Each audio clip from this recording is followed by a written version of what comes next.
Hey, Crime Salad listeners. Welcome back to another episode of Crime Salad. My name is Ashley. And I'm Ricky. And we are here with another episode for you. Before we begin, we have two patrons that we'd like to shout out. Woo-hoo. Thank you so much, Jamie and Nigel. You guys are awesome. Thanks for supporting this podcast.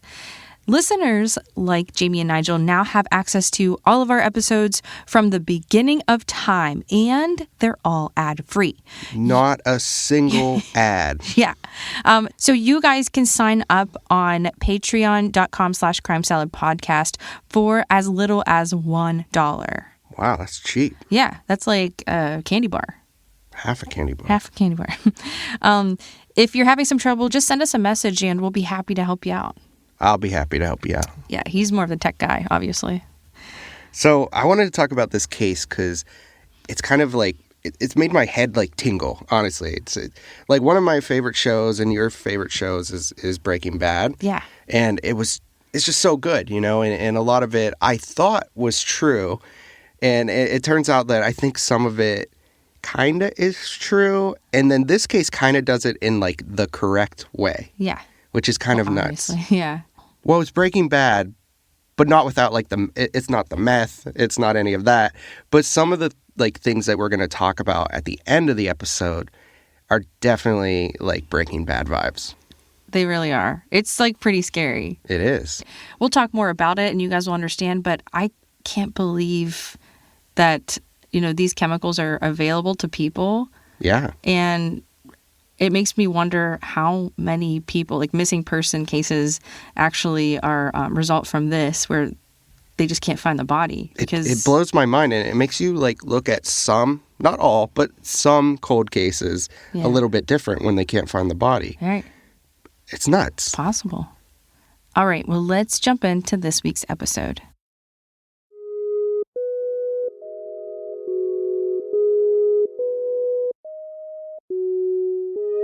Some of the killers we've talked about had terrible childhoods filled with abuse and unimaginable grief. Some have convinced themselves that their potential gains may be money or protecting a secret to justify their crime. And while none of this justifies murder, it can help us try to better make sense of a horrible tragedy. But there is no such motive or sympathetic backstory for the man who brutally killed Karen Buckley, a 24-year-old Irish nurse and master's student who was enjoying a night out with friends in Glasgow in April 2015. As the judge said in his sentencing, Alexander Pacteau was a callous and calculating murderer who took the life of a young woman who just happened to be at the wrong place at the wrong time. From the available reports, there was not much in Alexander Pacteau's history to make one suspect he would grow into a cold murderer. Alexander was raised in a suburb of Glasgow in Scotland by his French father, Guillaume, and his Scottish mother, Noreen. He was the oldest, and his 3 siblings, a sister and 2 brothers, seemed to have a comfortable upbringing. The town of Bearsden, where Alexander grew up, is one of the top 10 wealthiest areas in Britain. Many people in the town regularly commute into Glasgow for work or school, and there are many golf courses in the surrounding area. Like many others in the town, Alexander attended a private prep school, Calvinside Academy, in Glasgow until his 5th year when he was around 11 years old. He wasn't great at school, but did enough to get by. He had a small group of friends, but he was always a bit awkward. In the second half of his education, Alexander moved to Bearsden Academy, where he did better than he had in primary school. He finished school at 17 and had plans to start his own business, like his parents. He started school at Anniesland College for Business, but he dropped out within the first year. Despite his seemingly healthy middle-class upbringing, Alexander continued to struggle socially and potentially revealed some signs of the evil he was capable of. In late November 2011, when he was 17, he was accused of attacking a 24-year-old woman he met outside of a nightclub. Supposedly, Alexander struck up a conversation with the woman and offered to share a cab ride home. He suggested that they take a shortcut to the area where the taxis were, but when they were alone, he suddenly attacked her in an alley. He attempted to rape the woman, but she screamed. People walking by heard her and came to stop him. Although there were witnesses to the attack, it did not go to trial immediately. Before he could be tried, Alexander was in a car accident and was placed in a medically induced coma for nearly 4 weeks. He had many broken bones, including ribs and his hip. Though he survived the accident, it did take him 6 months to walk again, and he had to use crutches for the next year after that. He was receiving money through a disability allowance, but eventually that money ran out. The case eventually went to court in February 2013, where Alexander was charged with attempted rape. He was acquitted of this crime after a majority of the jury found him not guilty. At the trial, Alexander claimed that he never would have committed this crime because he was gay. He claimed that the woman attacked him first by slapping him in the face and that he was pushed to the ground. The passerbys who had rescued the young woman from her attacker said that they had seen Alexander buckling his belt as they came closer. Alexander brushed this off, saying his belt had simply come undone while he was being attacked. It's hard to believe this woman could have taken down a man of Alexander's size. He was 6'4" and heavily built, and that his belt would have come loose in the process. But nonetheless, he was never charged for this crime. Foreshadowing the horror that was to come, Alexander told the court at the trial that he'd rather be charged with murder than attempted rape, as he believed rape to be the lowest of low. Over the next 2 years, while he was in recovery after his accident, Alexander's parents divorced. Since he was still recovering from his injuries, he moved in with his mother, but he wasn't happy there, and soon he tried to move back in with his dad. Things didn't go well there either. They repeatedly fought, supposedly because of issues between Alexander and his dad's new girlfriend. Finally, his dad kicked him out, and he got an apartment of his own. Alexander was never known for his social skills, and in his late teens and early 20s, this was no different, leading him to move around frequently. In one apartment, his roommates recalled thinking of him as a very creepy person. Some of the female roommates in his next apartment didn't want to be home alone with him. He would often talk about sex and made people feel rather uncomfortable. To pay the rent, Alexander had multiple sporadic jobs. At one time, he worked at a garden store, and another time he was selling fireworks. One coworker who was interviewed didn't feel as creeped out as his female roommates did. He said that they called Alexander a gentle giant at work. He did note that Alex was pretty open about his life, saying that he would always talk about meeting sex workers. The coworker said that he was fantastical, always dreaming up of odd things. He later recalled that Alexander had once said he was thinking about how to create the perfect murder, and that he ultimately decided that the best way would be to destroy the body in a barrel of acid. But given that he wasn't great at holding down a job and that his disability money from the accident had run out, Alexander turned to another crime: forgery. Before his accident, Alexander had wanted to start a furniture business and had most of it set up. Given the severity of his injuries, though, he wasn't able to work for an extended period of time. He was reportedly ashamed of his inability to make his own money or to keep the business alive. So he began to forge his own, roughly around 6,000 pounds of counterfeit money. Police raided his apartment and found the low-tech operation Alexander had been running. He was scanning money, printing it out, and simply cutting the paper to pass it off as real money. He was arrested for his crime, but didn't receive any jail time. Instead, he was sentenced to 225 hours of community service to be completed over the next 9 months.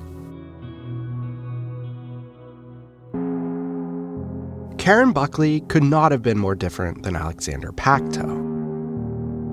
Karen was the youngest of four. She was originally from Glynn, a tiny community outside of Cork in south of Ireland. After finishing her bachelor's degree in nursing at the University of Limerick in January 2014, Karen moved to Glasgow, where she was studying for her master's in occupational therapy at Glasgow Caledonian University. While she was getting her nursing degree, she worked in hospitals and spent some time traveling after graduation. She visited the US, South Africa, and Thailand before she took a job at Princess Alexandra Hospital in Essex, about halfway between London and Cambridge in England. And she worked there for about a year before moving to Glasgow for school. Karen was very outgoing and had a close-knit group of friends. She shared an apartment with some other Irish classmates in Glasgow near her university. She was also very close to her family. John Buckley, her father, said she was an outgoing girl who loved to travel. She also really liked fashion. On April 11th, 2015, Karen and her roommates got ready for a night out in Glasgow's West End. This was a popular area with bars and restaurants only a 10-minute drive from their university. They arrived at the Sanctuary nightclub just before 11:30 p.m. The girls were having a great time, and one friend recalls that Karen had been drinking, but she wasn't drunk. Around 1 a.m., she told her friends that she was going to the bathroom. But as minutes turned to hours, she never returned. Her friends were concerned about her disappearance, but assumed that she just made her way home or had met someone. But when no one had seen her come home by lunch the next day, they called the police to report her missing. While on the night of the 11th, Alexander, 21 years old at the time, and 7 of his friends also had plans to go to the sanctuary. The group had originally met up at Alexander's house, which was near the club. The boys originally called 2 cabs, but when one only showed up, Alexander drove his own car to the club instead. The group arrived about 11:20 p.m. and took their seats at one of the booths that they had reserved in the club. Around 1 a.m., Alexander left the club and his friends to walk outside when he'd first met Karen. She was alone and they struck up a conversation. It's not completely clear why she agreed to go with him, but they crossed the street towards Alexander's car, presumably because he had offered her a ride home. After they were both in the car, Alexander started driving towards Garnet Hill, where Karen lived. But he suddenly turned down a different street, away from her apartment. The CCTV shows Alexander traveled down Kelvin Way and parked. 12 minutes later, his car came back down the street in the opposite direction. During those 12 minutes, Alexander grabbed Karen's neck, trying to choke her. She fought back hard, but Alexander grabbed a metal wrench and began to beat Karen in the head with it. He hit her about 12 times, cracking her skull. Karen died in that car, less than 20 minutes after she had met her murderer outside the club. After he killed Karen, Alexander drove around Glasgow before dumping her purse in a trash can in the park. He then went back to his house around 2 a.m., went inside to get a sheet, and wrapped Karen's body in it. He then carried her into the house and went to sleep. When he woke up the next morning, Alexander began to work on his plan to dispose of the body. Using his cell phone, he searched for information about acidic properties of sodium hydroxide and where to purchase it. Sodium hydroxide, also known as lye or caustic soda, is a chemical that can cause severe chemical burns in concentrated forms and also breaks down proteins. But it's also used for many industrial or manufacturing processes, such as making soap. Alexander went to the home supply store down the road and purchased 6 liters of lye, a mask, and gloves. He drove to a second store to collect even more lye. He also threw the murder weapon in a canal near his apartment. When he got home, he took Karen's clothes off of her body and put her in the bathtub, which he then filled with lye. Alexander's roommate was out for the day with his mother, and Alexander texted him to find out when he would be back. When he replied that he'd be back around 8 p.m. that night, Alexander realized that he didn't have a lot of time, and he would need to speed up this process. He began to cut her body to get the acid in, and he hoped that this would help dissolve the body faster by allowing the chemical to get into the internal organs. Around 5 p.m. that night, he drained the tub and moved Karen's body back into his bedroom. At this point, he had to change disposal tactics. On Monday morning, he purchased a 60-gallon blue barrel, more lye, clothing, padlocks, and a lighter. He then took his bloodied mattress 20 minutes north to High Craigston Farm, where he burned it, his duvet, an old suitcase, and Karen's clothing. When he got home, he stuffed Karen's body in a barrel and brought it out to his car. A neighbor saw him struggling to load it into his car around 2 p.m. that afternoon. He drove straight back to High Craigston Farm, where he was renting a storage locker. He put the barrel in the storage unit, filled it with the sodium hydroxide, locked it with one of the padlocks purchased that morning, and then went home thinking that he had just gotten away with murder.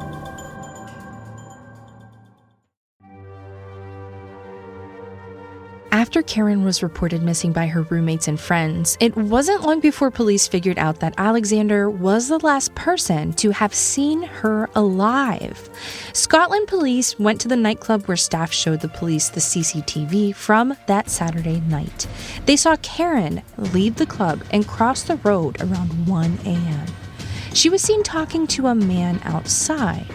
The staff at the sanctuary didn't know the man's name, but recognized him from a group that reserved the booth and knew the name of another member of that group of men. When police contacted that friend, he quickly identified Alexander as the man who was talking to Karen on the CCTV. From interviews, social media, and phone records, police suspected that Karen and Alexander had never before and had not interacted while in the club. They had only just met a few minutes before they got into his car. Police came to interview Alexander around 6 p.m. on Monday evening. When police knocked on his door, he told them, "I was just coming to see you." He willingly went down to the police station to be interviewed. He told investigators that he took Karen back to his house where they had sex and that she left his place to walk home around 4 a.m. Despite their suspicions, the police said in a public statement the next day that Alexander was not a suspect, but that they hoped anyone who had seen anything would come forward. They also suggested it was a missing persons case, though at this point they likely suspected the possibility of foul play. However, by Wednesday, Alexander was back in custody. Forensic analysis of Alexander's apartment detected Karen's blood, and by this time, Karen's purse had been found at Dalsum Park. The police also received a valuable tip from the public regarding a gray Ford Focus, which was Alexander's car. A man reported that Alexander had a storage unit at Craigston Farm, where he used to store fireworks. The police arrived at the farm 30 minutes later and discovered Karen's body half decayed in the blue barrel. When questioned after Karen's blood was found at his home, Alexander said that during sex, she had hit her head on the bed frame. He said that he didn't mention it initially and tried to clean up the blood on the mattress because he didn't want to be a suspect. But when her body was found, he changed the story again, saying that after she hit her head, she became aggressive and angry, hitting him. In order to stop her, he grabbed the closest thing, which was a wrench, and he hit her on the head. None of this was true, though. Karen had never been in Alexander's house while she was still alive. The evidence only continued to mount against Alexander. Cadaver-sniffing dogs identified that a body had been in his focus, and though the car has been cleaned, traces of Karen's blood was found on the passenger side. Alexander's fingerprints were found inside the barrel, and the tires on his car had soil that matched that on the farm where the storage unit was, as well as the park. Divers found the wrench in the canal by Alexander's home, and the partially burnt mattress and clothing with Karen's blood on it were also recovered. There was a mountain of evidence to link Alexander to this crime. Given the overwhelming evidence against him, Alexander Pacteau pleaded guilty to the murder of Karen Buckley. As a result, he was given a life sentence in prison with eligibility for parole in 23 years. The judge's statement during the sentencing reiterated the cruelty of Alexander's crimes. They were complete strangers who happened to meet when they stepped out of a club at roughly the same time. Addressing Alexander, she said, "In a matter of minutes, for some unknown and inexplicable reason, you destroyed her young life and devastated a family." The judge, as well as Detective Jim Kerr, noted how cold and calculating he has been throughout the crime and the investigation. Detective Kerr felt that Alexander even enjoyed toying with the police when he was being interviewed. While it appears that Karen Buckley's fate was sealed by chance, the rest of the crime was fairly well premeditated. Investigators said that others who knew him had heard Alexander making comments about attacking women and disposing of a body. So, although his victim was seemingly chosen by chance, Alexander may have been plotting to kill for some time.